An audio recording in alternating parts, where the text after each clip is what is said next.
Thank you, Honorable Speaker. I rise pursuant to Standing Order 53-1 to seek a statement from the Standing Committee on National Security, Defence and Foreign Relations on a matter of national concern regarding deaths and injuries sustained by some members of the public during the public viewing of the late Right Honorable Raila Odinga's body at both the Moi International Sports Centre, Kasarani, and the Nyayo National Stadium on 16th and 17th October, respectively. Mr. Speaker, the majority of these deaths arose from acts of police action against unarmed civilians and need urgent investigative and remedial action.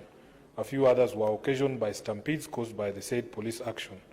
It is unfortunate, Honorable Speaker, that even after years of Right Honorable Odinga having to live under a cloud of state brutality and torture, his own funeral was turned into a theatre of more brutality against unarmed citizens, leading to their unnecessary deaths.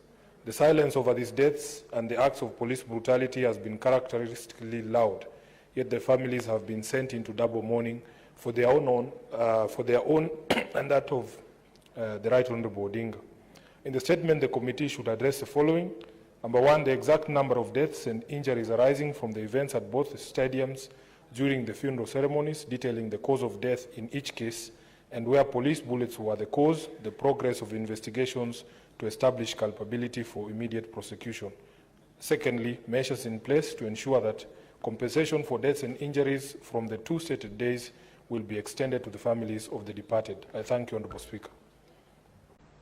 First of all, thank you so much, Honorable Speaker, and for the indulgence, because as the House is aware, on the day when there was a special sitting to mourn the late Raila Odinga, I was not in the House because I was amongst those who had been tasked to travel to India to bring back his remains. And let me thank all the colleagues and the majority leaders especially who convened very quickly the House to mourn this great leader. Honorable Speaker, I rise pursuant to Standing Order 52-1 to make a statement of global concern, namely the sudden passing of the former Prime Minister of the Republic of Kenya and ODM party leader, the Right Honorable Raila Odinga, on Wednesday, 15th October 2025. The entire nation received the news with shock and disbelief. Right Honorable Odinga had become a permanent fixture in the were it to be written today. The sense of loss that we feel is both deeply personal and profoundly shocking.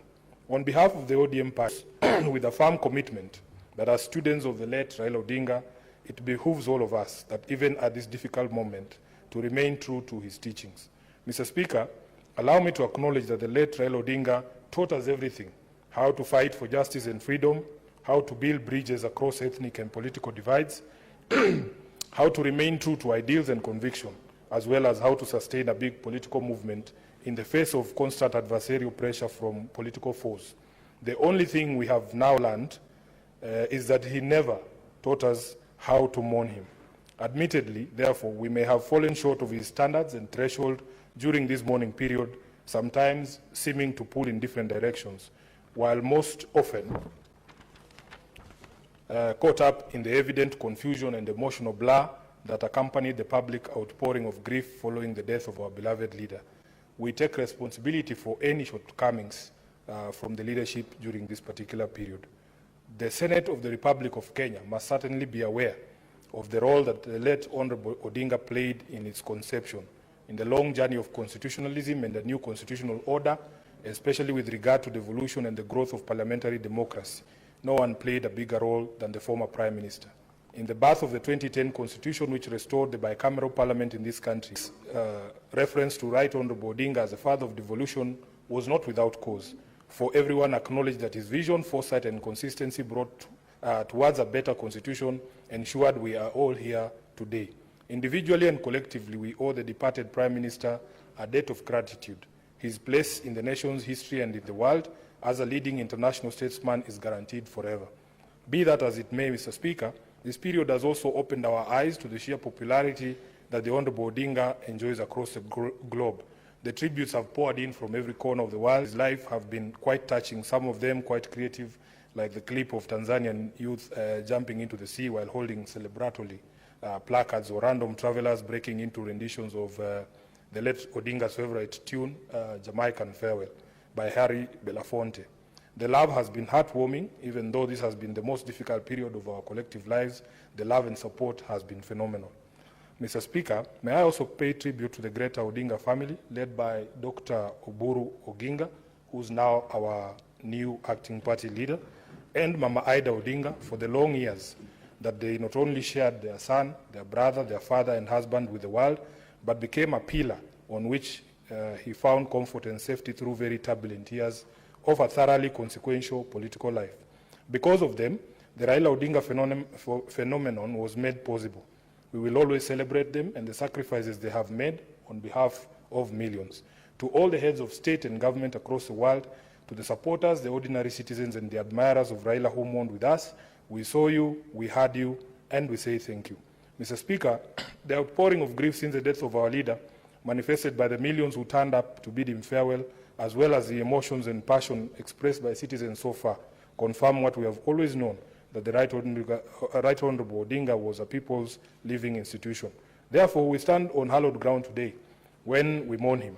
For millions of us, Baba was a compass showing us direction and acting as a standard bearer for courage and principled leadership. It's no exaggeration, therefore, to state that the Right Honorable Odinga is the greatest leader and politician that this country has ever had. No one in this country bore more scars, more humiliation, and made more sacrifices for the common good than our departed icon.